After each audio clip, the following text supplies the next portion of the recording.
আজ পর্যালোচনা বৈঠকে বসলেন রাজ্যের উচ্চশিক্ষা মন্ত্রী কিশোর বর্মন।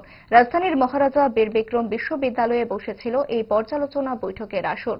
বৈঠকে উচ্চশিক্ষা মন্ত্রী সহ উপস্থিত ছিলেন আগরতলা পুর নিগমের মেয়র দীপক মজুমদার, বিশ্ববিদ্যালয় কর্তৃপক্ষ সহ অন্যান্য পদস্থ আধিকারিকরা। এই বৈঠকে বিশ্ববিদ্যালয়ের সামগ্রিক শিক্ষা পরিস্থিতি সহ তার পরিকাঠামোগত দিকের সঙ্গে পর্যালোচনা করা হয়, শিক্ষা ব্যবস্থাপনা নিয়েও। আগামী দিনে এই বিশ্ববিদ্যালয়ের মান উন্নয়নে বেশ কিছু গুরুত্বপূর্ণ পদক্ষেপ নেওয়ার বিষয়েও একমত হয়েছেন মন্ত্রী। পরে সংবাদ মাধ্যমের সামনে বৈঠক প্রসঙ্গে বলতে গিয়ে মন্ত্রী জানান,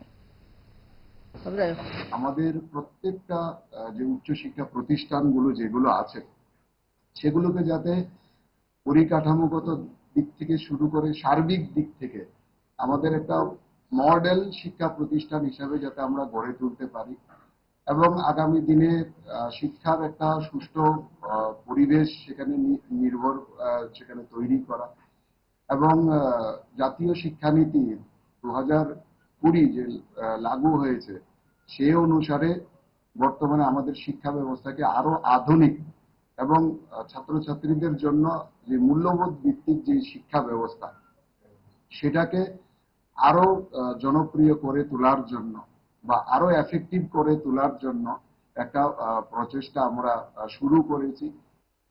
इस रथ यात्रा के पावन अवसर पर स्वर्ण कमल ज्वेलर्स लेकर आया है स्वर्ण वर्षा। 1 जुलाई से 25 जुलाई तक अपना पुराना गोल्ड उसकी प्योरिटी के हिसाब से कंप्लीट वैल्यू पर एक्सचेंज कीजिए। पाइए गोल्ड ज्वेलरी के मेकिंग चार्ज पर 30% ऑफ और डायमंड ज्वेलरी के मेकिंग चार्ज पर 100% ऑफ। हर परचेज पर अशोर्ड गिफ्ट्स भी और सिर्फ बिल अमाउंट का 25% पे करके अपना गोल्ड रेट आज ही बुक कीजिए। तो इस रथ यात्रा खुशियों के साथ बचतों की भी हो। स्वर्ण वर्षा, स्वर्ण कमल ज्वेलर्स, विश्वास, गुणवत्ता और बेहतरीन डिजाइन का नाम। Terms and conditions apply.